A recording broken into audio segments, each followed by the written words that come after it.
تو لہٰذا پاکستان کی جو صورت حال ہے اس میں حالات بڑے جو ہیں وہ غیر سنجیدہ ہوئے ہیں، ایسے ہونے نہیں چاہیے تھے۔ اور وہیں پہ آج جو کابینہ تشکیل دینے کا معاملہ ہے اور عمران خان صاحب سے سہیل افریدی صاحب کے ملنے کا معاملہ ہے، میں نے کہا تھا کہ یہ سب سے بڑی اور آزمائش ہوگی سہیل افریدی صاحب کے لیے کہ وہ نہیں ملنے دیں گے، زیادہ امکان یہی ہے۔ وہی ہوا، وہ گزشتہ روز نہ ملے تو عمران خان سے ملاقات کے لیے وزیر اعلیٰ خیبر پختونخوا سہیل افریدی نے چیف جسٹس یحییٰ افریدی صاحب کو بھی خط لکھ دیا ہے۔ گزشتہ روز وزیر اعظم پاکستان نے فون کیا، ان کو مبارکباد دی اور انہوں نے آگے کہا کہ میں ان سے ملنا چاہتا ہوں۔ تو شہباز شریف صاحب نے حاکم وقت اسلامی جمہوریہ پاکستان اور وزیر اعظم ہوتے ہوئے کہا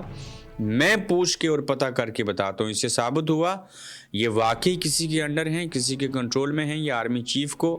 نمبر 2 کو یا نمبر 3 کو یا 1 کو فون کر کے پوچھیں گے کہ بھائی سہیل افریدی کا کیا کرنا ہے، جیسے وہ کہیں گے ویسے کرنا پڑے گا۔ تو یہ ثابت ہوا کہ یہ اردلی ہیں، یہ آزاد نہیں ہیں، اور ایک وزیر اعظم پاکستان 25 کروڑ کا سربراہ ہوتے ہوئے 4 کروڑ کے صوبے کے سربراہ وزیر اعلیٰ کو کہہ رہا ہے کہ میں پوچھ کے بتاتا ہوں۔ مجھے لگتا ہے کہ یہ ٹوائلٹ میں بھی جاتے ہوں گے تو کسی سے پوچھ کے جاتے ہوں گے، یا وہاں کوئی بندہ ساتھ بیچتے ہوں گے کہ ان کو اکیلے نہ چھوڑ دیں یا اپنی مرضی سے کام نہ کر سکیں۔ اور پھر اگر دیکھیں کوئی پتہ نہیں ہے اپنے چیف کی فیلڈ مارشل کی تعریف کرنے کے لیے الفاظ اور جملے کیا استعمال کرنے، دوسرے دشمن لوگوں کی تعریف کرتے ہوئے کیا کرنا ہے، ایک ہی ردہ رکھا ہوا ہے، رٹی رٹائی تقریر ہے، جیسے سلیوٹ کرتے ہیں فیلڈ مارشل کو، خراج تحسین پیش کرتے ہیں، یہی تقریر جو فیلڈ مارشل کے لیے الفاظ کہتے ہوتے ہیں رٹے رٹائے ہوئے، وہی سارے جملے اور الفاظ جو ہیں ڈونلڈ ٹرمپ کو سلیوٹ بھی مار دیا، خراج تحسین بھی پیش کیا، لمبی عمر کی دعائیں بھی دے دیں، نوبیل پرائز کے لیے بھی پھر سے نامزد کر دیا، جبکہ آپ نے پہلے بھی نامزد کیا تھا۔ تو ڈونلڈ ٹرمپ سے یہ انگریز کافر پھر چنگا کہ انہوں نے اس بندے کو نہیں دیا، ٹرمپ کو، جن کو پاکستان نے نامزد کیا تھا، انہوں نے کسی لڑکی کو دیا ہے اور میرٹ کے اوپر فیصلہ کیا ہے۔ تو بہرحال اگر آپ دیکھیں تو کابینہ کا چیلنج جو ہے وہ ان کے سامنے ہے، تشکیل دینے کے حوالے سے خبریں چل رہی ہیں کہ جو سہیل افریدی ہیں ان کی کابینہ میں اسٹیبلشمنٹ کے لوگوں کو ایڈجسٹ کیا جائے گا، یہ اسد طور اور دیگر لوگوں نے بھی کہا۔ اب جب ان کے لوگوں کو کابینہ میں شامل کرنے کی بات کی جائے گی تو ایسی صورت میں جب ہم نہیں دیں گے، یعنی کہ سہیل افریدی جب وہ نہیں دے گا ان کو وزارتیں، تو کیا ہوگا کہ وہ اکڑ جائیں گے، تحریک عدم اعتماد کی طرف جائیں گے، ٹوٹ جائیں گے۔ پہلے 22 ٹوٹ رہے تھے، اب ہو سکتا ہے زیادہ ٹوٹ جائیں، تو سب کو تو وزارتیں دی نہیں جا سکتی۔ تو یہ وہ عمل ہوگا جس کو بڑا حکمت کے ساتھ کرنا پڑے گا۔ لیکن دوسری جانب عمران خان صاحب نے کہا تو میری ٹیم کا اوپننگ بیٹسمین ہے، کھل کے کھیلو، اور کھل کے کھیلنے میں کیا حالات اور واقعات پیدا ہوں گے یہ دیکھنا پڑے گا۔ لیکن اب یہ جو خبر تھی کہ کابینہ کی تشکیل میں کافی دشواریاں آ رہی ہیں، بڑے مشکل حالات ہیں، وہیں پہ خیبر پختونخوا کابینہ کی تشکیل کا جو معاملہ ہے، اس سلسلے میں بانی پی ٹی آئی کا کابینہ کی تشکیل سے متعلق جو بیان ہے اور جو پیغام ہے وہ بھی سامنے آیا، اور سلمان اکرم راجہ نے پارٹی کو یہ پیغام دیا ہے عمران خان صاحب سے ملنے کے بعد۔ اور بیرسٹر سیف اور مزمل اسلم کی کابینہ میں شمولیت کا معاملہ جو ہے وہ فی الوقت روک دیا گیا ہے، یہ ابھی شامل نہیں ہوئیں گے۔ اور گزشتہ روز سلمان اکرم راجہ نے پارٹی قیادت کو بانی پی ٹی آئی سے ہونے والی گفتگو کا احوال بتایا تھا، اور محمود خان اچکزئی کی جانب سے دیے گئے اشیاء میں سلمان اکرم راجہ نے جنید اکبر، اسد قیصر اور اپوزیشن قیادت شریک ہوئی تھی۔ اشیاء میں سلمان اکرم راجہ نے کہا بانی سے کابینہ مزمل اسلم اور بیرسٹر صاحب سے متعلق گفتگو ہوئی۔ بانی پی ٹی آئی نے واضح کہا ہے کہ میں نے کابینہ میں مزمل اسلم اور بیرسٹر صاحب کی شمولیت کا کوئی حکم نہیں دیا۔ تو سلمان اکرم راجہ نے مزید کہا کہ اڈیالہ میں ملاقات کے بعد پیغام ہے سہیل افریدی کو پہنچا دیا ہے۔ بانی نے کہا ہے کہ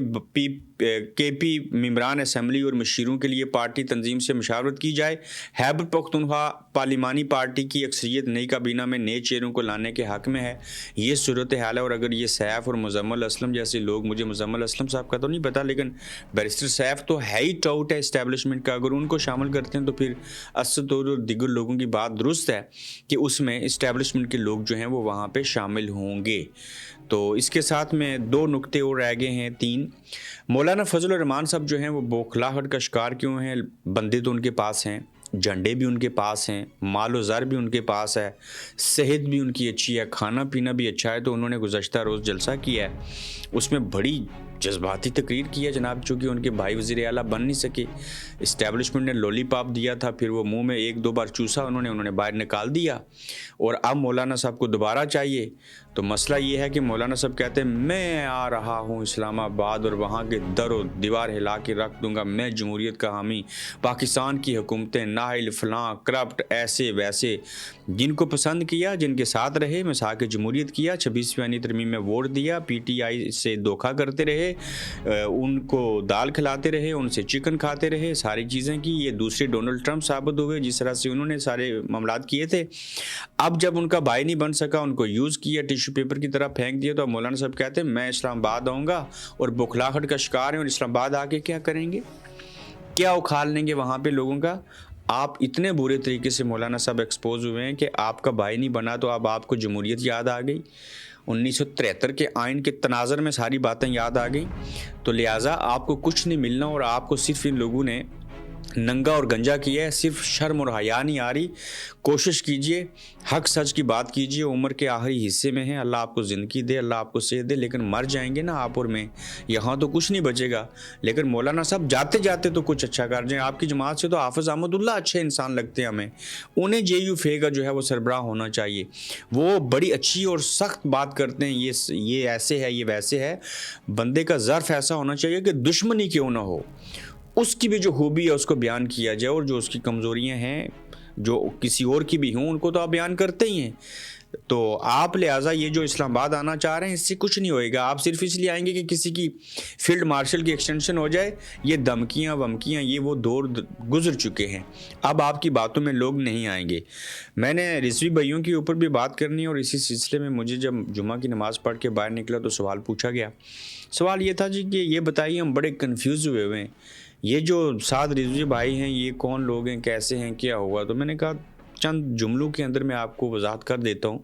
تو وہ جو بات وہاں کی میں نے سوچا آپ لوگوں کو بھی بتانا چاہیے، چونکہ جب پبلک ہم سے سوال پوچھتی ہے تو جو ہمارے نالج میں ہوتا ہے وہی بیان کر سکتے ہیں، کچھ انفارمیشن ہوتی ہے، کچھ حقیقت ہوتی ہے، کچھ تجزیہ آپ کر سکتے ہیں۔ تو میں نے کہا یہ انہوں نے بنائے تھے اور انہوں نے پیدا کیے تھے، اور انہوں نے ہی ان کو احتجاج کے لیے لایا تھا، پھر انہوں نے ہی ساتھ ہوگی ان کو مارا۔ اور ریاست کا ایک قانون یہ ہے کہ اس میں انسانیت نہیں ہوتی، اس میں کوئی شریعت نہیں ہوتی، اس میں کوئی مذہب نہیں ہوتا، چونکہ جب ملکی مفاد کے لیے کام وہ کرتے ہیں تو اس میں کوئی انسانیت کچھ نہیں دیکھا جاتا، پھر وہ کچل دیتے ہیں۔ انہوں نے لایا تھا، انہوں نے بنایا تھا، انہوں نے احتجاج کروایا، انہوں نے جانے نہیں دیا، انہوں نے مارا، انہوں نے پکڑا، انہوں نے پابندی لگائی جماعت کے اوپر، اور وہی جو ہیں وہی ان کے لیے کچھ کریں گے۔ جب آپ کو کوئی شخص بناتا ہے نا، وہ ویسے بھی کہتے ہیں، حضرت علی کا قول ہے، ویسے نہیں بلکہ بڑا زبردست، کہ جن سے نیکی کرو نا ان کے شر سے بچو۔ تو یہ جملہ درست ثابت ہوا۔ اب ان میں سے کس نے کس کے ساتھ نیکیاں کی، دونوں ایک دوسرے سے نیکی کرتے رہے، تو لہٰذا دونوں کو ایک دوسرے کے شر سے بچنا چاہیے تھا نا۔ تو اب کوئی پتہ نہیں ہے رضوی بھائی جو ہیں وہ کہاں پہ ہیں، ایف آئی آر بھی انہیں کے اوپر، بندے بھی ان کے سینکڑوں مار دیے گئے۔ تو لہٰذا جب کسی کے اہلکار بنو گے، کسی کے پٹھو بنو گے، تو پھر آپ ووٹ کو عزت دینے کا معاملہ بھی چھوڑ دو گے، پھر آپ یہ جو اسرائیل اور فلسطین کی بات بے وقت نہیں کرو گے۔ جب وقت آپ نے احتجاج کیا نہیں، بے وقت کیا، مرید کے آئے، آپ واپس جانا چاہ رہے تھے، انہوں نے گھیرا اور آپ کو برے طریقے سے مارا، جس کی مذمت کرتے ہیں۔ تو کہنے کا مطلب یہ ہے کہ مختصر چیز، انہی کے بنائے ہوئے لوگ تھے، انہوں نے ان کو استعمال کیا، انہوں نے ان کو مارا، انہوں نے ان کے اوپر پابندی لگائی۔ میرے انہوں نے سے مراد یہاں پہ اسٹیبلشمنٹ ہے، وہ بھی ملٹری اسٹیبلشمنٹ ہے، میں واضح کر دیتا ہوں یہاں پہ۔ اب آئیے جی کہ ایکشن کمیٹی آزاد کشمیر جو ہے وہ ٹھنڈی نہیں پڑی، وہ اسی طرح ہے۔ آج بھی اکبر ابراہیم صاحب نے اور دوسرے ماجد خان صاحب جو ہیں، عبد الماجد خان صاحب وزیر خزانہ تھے، انہوں نے اپنی وزارتوں سے استعفیٰ دیا، اور کچھ اور لوگوں نے بھی استعفیٰ دیا تھا۔ آزاد کشمیر میں کوئی حکومتی تبدیلی نہیں ہو رہی، میں نے گزشتہ روز ایپیسوڈ کر کے آپ کو بیان کر دیا تھا۔ جوائنٹ عوامی ایکشن کمیٹی نے ڈوڈیال کے اندر اجلاس کیا ہے، جس میں جو شوکت نواز میر ہیں، غلام مشتبہ صاحب تھے، ان کے ساتھ خواجہ میران تھے، اور دیگر بے شمار بڑی تعداد میں لوگ تھے۔ اس کا اعلامیہ جاری کیا گیا۔ اعلامیہ بہت بڑا ہے، کافی طویل ہے، لیکن میں اس کی چند چیزیں جو ہیں وہ آپ کے سامنے رکھنے کی کوشش کروں گا کہ اس اعلامیہ کے اندر کیا کیا گیا۔ وہ جو لوگ شہید ہوئے تھے ان کے حوالے سے جو ہے وہ دعا کی گئی، خراج عقیدت پیش کیا گیا غازیوں کو، اس کے ساتھ اللہ کا شکر بھی ادا کیا گیا۔ اس کی اچھی خاصی لمبی چوڑی شکیں ہیں۔ پھر جو جوائنٹ عوامی ایکشن کمیٹی 4 اکتوبر کے تاریخ ساز معاہدے کا جو جملہ کردار تھے، ان کو وارننگ دی کہ آپ جتنے بھی لوگ ہیں وہ اس کو سبوتاژ کرنے کی کوشش مت کیجیے، اس کو عملی جامعہ پہنائیے۔ پھر وہ کہتے ہیں کہ جموں کشمیر جوائنٹ عوامی ایکشن کمیٹی یہ واضح کرتی ہے کہ ریاست جموں کشمیر کے عوام اور پاکستان کے عوام کے درمیان کوئی دشمنی نہیں بلکہ انسانیت اور احترام کا بہترین رشتہ موجود ہے۔ چند ناقابلیت اندیش دو طرفہ سہولت کار کشمیری اور پاکستانی عوام کے درمیان تفریق پیدا کرنے کی کوشش کر رہے ہیں اور نفرت کا بیج جو ہے وہ بونا چاہتے ہیں۔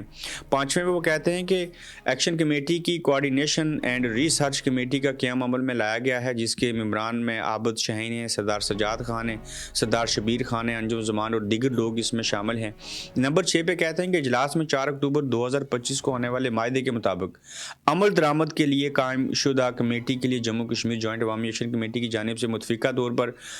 چند ممبران کو نامزد کیا گیا ہے، جس میں ایک شوکت نواز میر، دوسرے سردار عمر نذیر کشمیری، امتیاز اسلم جو ہیں وہ شامل ہیں، اور ساتویں پہ آزاد جموں کشمیر کے انتخابی حلقوں کے علاوہ قانون ساز اسمبلی کی نشستوں کے لیے تشکیل کردہ پاور کمیشن کے لیے جموں کشمیر جوائنٹ عوامی ایکشن کمیٹی کی جانب سے ممبران کی نامزدگی کی گئی ہے، جو اس کے اوپر توجہ دے گی، جس میں راجہ امجد علی خان صاحب ہیں، سعد انصاری ایڈوکیٹ ہیں، سردار ارباب ایڈوکیٹ ہیں۔ 8 پہ کہتے ہیں کہ حکمران اشرافیہ کی ناجائز مراد کے خاتمے اور تخفیف کے لیے تشکیل کردہ کمیٹی بھی انہوں نے بنائی ہے، جس میں فیصل جمیل کشمیری ہیں، راجہ غلام مشتبہ ہیں اور سردار راشد نعیم شامل ہیں۔ اور نمبر 9 پہ کہتے ہیں کہ 29 ستمبر کو مظفر آباد میں پرامن مظاہرین پر مسلم کانفرنس کے اور سردار عتیق کے جو داماد ہیں ثاقب مجید کے بیٹے اور دیگر ملزمان کو فائرنگ کر کے